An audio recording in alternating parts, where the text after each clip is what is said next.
जय हिंद। मैं हूं अबीर खालिद अली और आप देख रहे हैं द आबिर खान शो। आज हमारे साथ बात करने के लिए मौजूद एक ऐसा शख्स है जिसे कुछ समय में पूरा हिंदुस्तान जानने लगा है। जी हाँ, मुंबई के मलाड में रामनवमी के दिन जो बवाल हुआ उसमें एक का नाम डाला गया है, वो नाम है जमील मर्चेंट। चलिए उनसे बात करते हैं, उस मामले के बारे में जानते हैं कि क्या मामला था, किस किस तरह की धाराएं उन पे लगी हैं और कितने लोगों को पुलिस ने अरेस्ट किया है। सर ये बताइए, जो रामनवमी के दिन यहाँ पे जो मामला हुआ, किस तरह का मामला था वो? आप पे कौन कौन सी धाराएं लगाई गई हैं, कितने लोगों को अरेस्ट किया गया है? ऐसा है कि इधर जो जुलूस हुआ था शोभा यात्रा का, वो अक्सर 2 सालों से जुलूस चालू है इधर। और इसके पहले जो जितने भी जुलूस हुए तो अक्सर यहाँ के मालूनी के लोग ही जुलूस में रहते हैं और बड़ी शांति से जुलूस जाता है और हिंदू मुस्लिम दोनों मिलकर आपस में जुलूस को मतलब ये करते हैं। इस टाइम क्या हो 2 साल से क्या हो रहा है कि इस जुलूस में बाहर की पब्लिक आ रही है।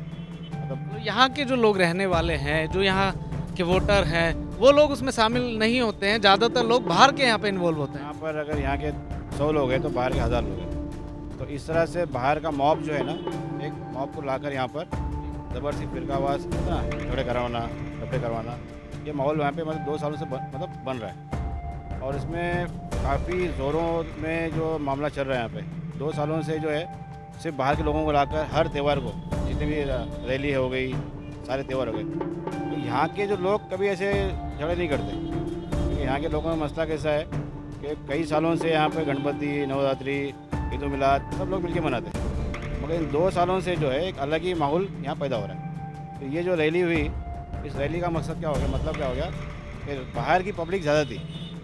और 8 नंबर से जब रैली शुरू हुई तो 4 बजे रैली शुरू हुई। जब रैली शुरू होने के बाद रैली का जैसा जैसा मोमेंट चल रहा था तो रैली आई 7 नंबर। 7 नंबर में हमारे एरिया की बड़ी मस्जिद है, जामा मस्जिद। उस मस्जिद के पास नमाज़ हो रही थी, तो वहाँ पर वो लोग ने उसको ना रोका भी नहीं और काफ़ी ढोल बजाना चालू किया था। अक्सर यहाँ पे क्या होता है कि इस जो हमारी मालूनी की परंपरा है, अगर कोई मस्जिद है, कोई अगर हिंदू भाई कोई रैली निकाल रहा है या कोई शादी ब्याह कर रहा है, तो मस्जिद के पास जाकर वो अपना माइक बंद कर देता है।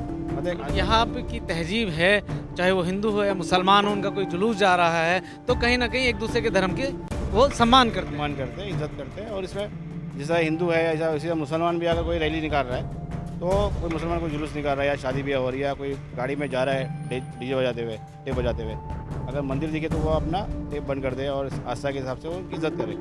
मगर 2 सालों से ऐसा नहीं हो रहा। 2 सालों से मामला कुछ और हो गया। 2 सालों से जो है ना, ये मस्जिद के करीब आकर ऐसा होता है, एक अगर जुलूस चल रहा है, ठीक है, जुलूस चल रहा है, अपना ढोल बाजा बज रहा है, डीजे बज रहा है, वो अपनी जगह उनका एंजॉय करो। मगर जिस मोमेंट पे चल रहा है 20 की स्पीड में चल रहा है, अगर जहाँ पर मस्जिद आई वहाँ और 5 की स्पीड कर देंगे लोग। जहाँ पर डीजे बज रहा है 2 की वॉल्यूम में चल रहा है, जहाँ मस्जिद आई तो वहाँ पर डायरेक्ट 10 की कर देंगे लोग, 10 वॉल्यूम कर देंगे। लेकिन लोग तो वही हैं जो पहले यहाँ पे जुलूस निकालते थे, वही लोग अब की बार भी निकाल रहे हैं। तो उनमें ऐसे क्या नफरत का माहौल बनाया जा रहा है कि उनको लगता है कि नहीं, ये इनका धार्मिक स्थल है, हमें यहाँ पे बिल्कुल हाई हुल्लड़ से ही निकलना है? नहीं, कैसा है, पॉलिटिकल जो मूवमेंट है, जो पॉलिटिकल जो लोग हैं यहाँ पर, इनको फ़ायदा हो सकता है हिंदू मुस्लिमों से, तो वो अगर दोनों अगर शांति की बात करेंगे तो उनका फ़ायदा होने वाला नहीं है। तो अगर हिंदू अगर यहाँ का जो हिंदू है, यहाँ का जो हिंदू भाई है, उसको कोई लेना देना नहीं है। वो मस्जिद के पास आकर मस्जिद को चुन के जाएगा। वो जिन लोगों का मकसद ही है लड़ना लड़ाना, तो वो मस्जिद के पास आकर डीजे बजाए, ढोल बजाए, गाना बजाए, धूमधाम करे और लोगों को छेड़ने के बाद यहाँ से अगर किसी ने कुछ बोला तो ये छोटी मोटी मसला था। ये इस मूवमेंट को काफ़ी बढ़ाया। लास्ट टाइम यहाँ जो जुलूस हुआ था, तो जुलूस 7 नंबर में झगड़ा हुआ, 7 नंबर में मारामारी हुई। एडिशनल थे, जॉइंट सीपी थे, डीसीपी थे, एसीपी थे, सारे लोग थे। तो उन्होंने लॉ एंड ऑर्डर को संभाला नहीं, पूरी तरह फेल हो गए लोग। जब यहाँ पर 7 नंबर से देख लीजिए, कानून पे सवाल है आपका ये? 100% कानूनी सवाल है। कानून का अगर मामला ठीक होता ये झगड़ा नहीं होता। अगर जहाँ पर चीज़ें बुरी हो रही है, गलत हो रही है, तो रोकना चाहिए उसको। तो जब जॉइंट सीपी जैसा लेवल का ऑफिसर, डीसीपी जैसा आदमी और एडिशनल जैसा आदमी, उनके सामने धांधली हो रही है, अब उस धांधली को नहीं रोक पा रहे लोग। डीजे बंद है, डीजे मुंबई में बैंड है, डीजे बजाया जा रहा है और उनके सामने डीजे बजाया जा रहा है, जोर मतलब काफ़ी ज़ोरों से मामले को उठाया जा रहा है। तो वहाँ पर अगर उन्होंने इसको नहीं रोका तो उनकी इसमें लापरवाही है। और दूसरी बात क्या, जब पब्लिक 7 नंबर की पब्लिक जो बाकी आम पब्लिक थी, वो काफ़ी पब्लिक आ गई थी इधर अपने मस्जिद के सामने। आने के बाद क्या हो गया, जब पूरा मॉब जमा हुआ फुल, यानी कम से कम 1500 का मॉब जमा हुआ था, तो डीसीपी साहब यहाँ के जो थे ये बंसलकर और एसीपी और काफ़ी पुलिस वाले, उन्होंने क्या किया, यहाँ से तो मस्जिद के सामने पब्लिक जमा थी, वहाँ जाकर सारी पब्लिक को, जो पब्लिक जो थी वहाँ पे, उनको क्या करना चाहिए था कि उस पब्लिक को अपने अपने घर भेजना चाहिए था। अपने उनके डीसीपी लॉ एंड ऑर्डर के हाथ में खड़गंदा से या नरमंदा से समझा कि वो लोग को वहीं से वहाँ बाहर निकालना चाहिए था। उन्होंने क्या किया, सारी पब्लिक को लेकर आया मेरे पास, हमारे पास। जिस मैदान को आप देख रहे हैं इसमें हजारों की पब्लिक थी, लेकिन आप पे आरोप ये भी है कि आप मस्जिद के अंदर अपने लोगों के साथ प्लानिंग करते हैं दंगे की। नहीं देखिए, ऐसा है, मैं पहले बात कंप्लीट कर लूँ। सारी पब्लिक को जब लेके आए उन्होंने, कहाँ पर, अंदर, तो उन्होंने क्या किया, सारी आवाम जितनी पब्लिक थी लाने के बाद मस्जिद में घुसाया। तो पब्लिक को उन्होंने गेट पे घुसाया, अपना कमर में घुसाया। एक कमर प्राइवेट है और मस्जिद में वो सिर्फ नमाज का टाइम शुरू होने वाला था, तो काफ़ी पब्लिक को उन्होंने ला के खुद गैदरिंग करवाया इधर एक चीज़। उसके बाद मैंने आकर यहाँ पे लोगों को संभाला। डीसीपी ने मुझे खुद बोला कि आप थोड़ा पब्लिक को मैनेज करो, अभी ज़्यादा हो गई है। फिर आपने सवाल किया कि मस्जिद में प्लानिंग होती है, तो ऐसा है, मस्जिद में अगर बैठ के प्लानिंग होती है तो जाहिर सी बात है वहाँ लोग बैठेंगे, प्लानिंग होगी, आवाज़ होगी। तो पुलिस का मेरा जिसने भी आरोप लगाया है मेरे ऊपर, पुलिस ने, मेरा पुलिस को ये बोलना है, आप टाइम बताइए, डेट बताइए कि हमने कब मीटिंग किया, कब प्लानिंग किया, क्या किया। हमारे पास फुटेज है, हमारे पास इस रैली से लेके पहले से लेके अभी तक का सारा फुटेज हमारे पास है, और सारा फुटेज के साथ में वॉइस फुटेज हमारे पास है। अगर मस्जिद में हमने प्लानिंग किया है तो डेट बताइए, हम आपको देते हैं सीधे। कोर्ट के अंदर पीएफआई को लेकर के सवाल किए गए हैं, ये क्या मसला है? देखिए, ऐसा है कि अभी जब कुछ होता नहीं है, उनकी जो प्लानिंग थी, प्लानिंग तो फेल हो गई लोग की। एक आदमी ने आपकी मदद किया, मदद करने के बाद आपने उसको फंसाया, अब फंस नहीं रहे हो, फंस ही नहीं रहे तो कहाँ से फंसाएंगे उसको? कहाँ से मदद मिल रही है, बता दीजिए कैमरे पे। नहीं, मदद अल्लाह की मदद है, समझे क्या नहीं। जब उन्होंने पूरी कोशिश किया कि ये बंदा फंस जाए, और एक आदमी ने मदद किया, उसके बाद फंसाने की कोशिश की, फंसा नहीं। अब आहिस्ता आहिस्ता कैसा है, जो छोटे मोटे कलम लगे थे, जो छोटे राइटिंग का होता कलम होते, जैसा जैसा हमारा आर्ग्यू बढ़ते गया, जो पुलिस कोर्ट में इनके कलम बढ़ते गए, फिर 120 भी लगाया उन्होंने, फिर ये लगाया, काफ़ी कलम लगाया उन्होंने। अब नया उन्होंने जो उनका एक स्पेशल पीपी उन्होंने अपॉइंट किया है, एक छोटे से मैटर के लिए गवर्नमेंट ने या पुलिस ने जो है एक स्पेशल पीपी अपॉइंट किया है। अब उसमें ऐसा है कि पीपी ने क्या कहा कि पीएफआई जो यहाँ पे संस्था थी जो इंडिया में, जो बैंड हो गई है 1 साल से, उसके 5 लोगों का स्लीपर सेल कुछ है, वो लोग उसने अब वहाँ पे आर्ग्यू किया और बोला 5 लोगों का इन्वॉल्वमेंट इस जुलूस में था, शोभा यात्रा में था। तो मेरे लॉयर ने बोला कि अगर ये 5 लोगों का शोभा यात्रा में मतलब इन्वॉल्वमेंट था, स्लीपर सेल थे, तो ये जो संस्था जो थी पीएफआई, उसको बंद होके बैंड होके 1 साल हो गया। 1 साल से यहाँ पे 5 लोग अगर है तो पुलिस क्या कर रही थी, एजेंसी क्या इसका वेट कर रही थी कि जुलूस में लोग आएंगे, बाद में इसमें डिप्लोमेशन को इन्वॉल्व करेंगे, फिर उसको ओपन करेंगे, तो वो तो सब फिजूल बातें हैं। वो एक हमारे गांव में हमारे लोगों में कहावत है, वो ना वो कसाई कहावत देता है कि बिल्ली के हाथ में चिड़िया बोलते ना, तो उनके नज़र में वही है कि अब कहाँ फंसाए, कैसा फंसाए। अब देखो अभी तो पीएफआई आई है, इसके बाद बोलते ना शायद जितनी बड़ी बड़ी एजेंसी है, जितनी बड़ी बड़ी आतंकवादी संगठन है, सब में वो लोग ले लेंगे अपने आप, ठीक है नहीं, और ऐसा होता नहीं है। ये जो देश अभी कानून जो है ना, ये बहुत हाईटेक ज़माना हो गया।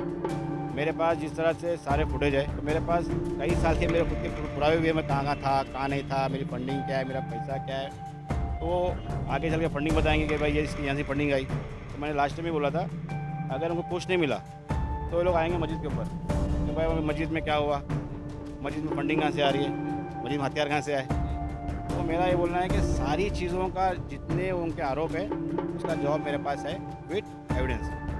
पूरी तैयारी करके बैठे हुए, कानून से टकरा रहे हैं आप, पूरी सरकार के खिलाफ होना चाहते हैं? यार कानून की बात नहीं, मैं सच्चाई के साथ में हूँ। अगर मुझे अगर सच को फंसाना चाह रहा है तो सच अपना प्रोटेक्शन ले रहा है। जिस दिन ये बवाल हुआ उस दिन पुलिस ने कुछ गिरफ्तारियां की, गिरफ्तारी में दोनों समुदाय के लोग, कितने लोग करीब अरेस्ट किए उन्होंने? कैसा है, पुलिस ने केस बनाया, एक ही पक्ष के लोगों को अरेस्ट किया। अब पुलिस कैसा होता है, जो भी सरकार में होता है या जो भी उनका माँ बाप होता है, पुलिस तो उनकी गुलाम होती है।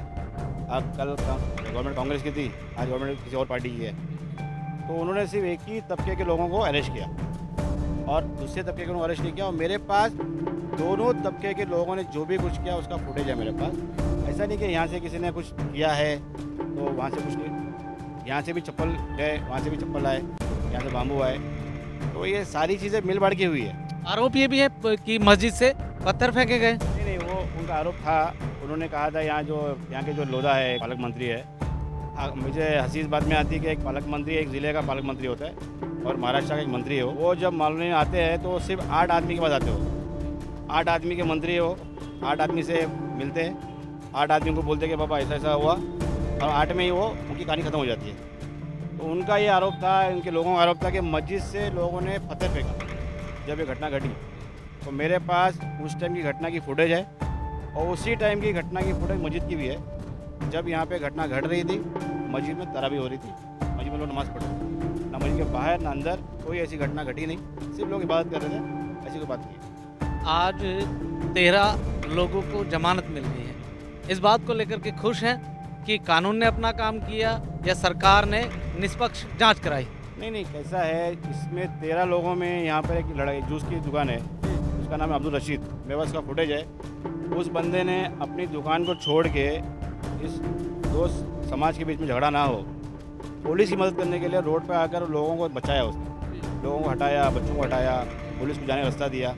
काफ़ी फुटेज मेरे पास है और काफ़ी फुटेज पुलिस के पास भी है, मगर उसको भी उन्होंने उसमें केस में डाल दिया। तो अगर एक चलो ठीक है, कोर्ट ने न्याय किया, मगर इसके 15 दिन तो वेस्ट हो गए ना। उसके 15 दिन किसी के कोई नालायक की तरीके से किसी ने अगर प्रेम किया है, हो सकता है किसी का हफ्ता बाकी होगा या कुछ पैसा बाकी होगा, किसी का कुछ होगा, किसी हवलदार या पुलिस वालों को तकलीफ होगी, कहीं ना कहीं वो उसकी जो मेरा नाम आने की वजह क्या, मैं यहाँ पर जब सारा कार्यक्रम हो रहा था, सब लोग देख रहे थे, तो DCP एडिशनल जितने भी लोग थे मुझे हाथ मिला रहे थे, जमील भाई you are good, you are best, मतलब you are great, you are hero, you are genius. और 3 बजे के बाद 6 बजे के बाद मालूम पड़ता है जमील भाई इसमें आरोप क्रिमिनल, आतंकवादी।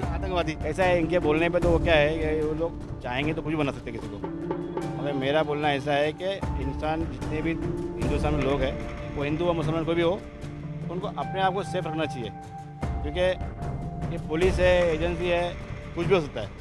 मैं आज यहाँ खड़ा हूँ, कल मेरी फ़ोटो और कहीं आ जाएगी, सकते ना, कल को और कुछ हो जाएगा। तो मेरा आपने एक बात बोली, हाईटेक हो गया है पूरी दुनिया, तो कहीं ना कहीं जो हाईटेक हुआ उसका बड़ा रोल रहा है कि आप यहाँ खड़े हुए हैं और हमसे बातें कर पा रहे हैं। नहीं, क्या है, जिस तरह से देश बड़ा है हमारा, तो ऐसा नहीं देश सिर्फ बड़ा है तो देश सोच बड़ी लोगों की। अगर कोई फंसाना चाह रहा है आपको, आप बचना चाह रहे हो, तो उसके लिए आपको इंतजाम करने पड़े, चीज़ों का इंतजाम करना पड़ेगा।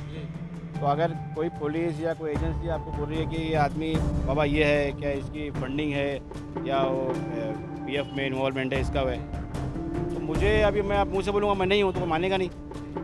कहीं ना कहीं उसके एविडेंस आपको जमा करके रखने पड़ेंगे। इस मस्जिद को लेकर कई सालों से हमारे यहाँ के पालक मंत्री लोधा जो है वो टारगेट में है। उनका कहना है कि मस्जिद इलीगल है। मेरा ये मानना है कि मस्जिद का 7/12 होता है, मस्जिद का प्रॉपर्टी कार्ड होता है। जिस मस्जिद का 7/12 है, जिस मस्जिद का प्रॉपर्टी कार्ड है, जिस मस्जिद का प्लान पुटअप किया हुआ है, अगर उस मस्जिद को अगर कोई इलीगल बोलता है तो मेरी नज़र में वो बेवकूफ़ी हो सकता है। अगर लोधा जी जो है एक बिल्डर है, एक मंत्री है, उसके बाद उनका कहना है कि ये बिल्डिंग मस्जिद इलीगल है, तो इलीगल तो पूरी मुंबई में काफ़ी चीज़ें इलीगल है।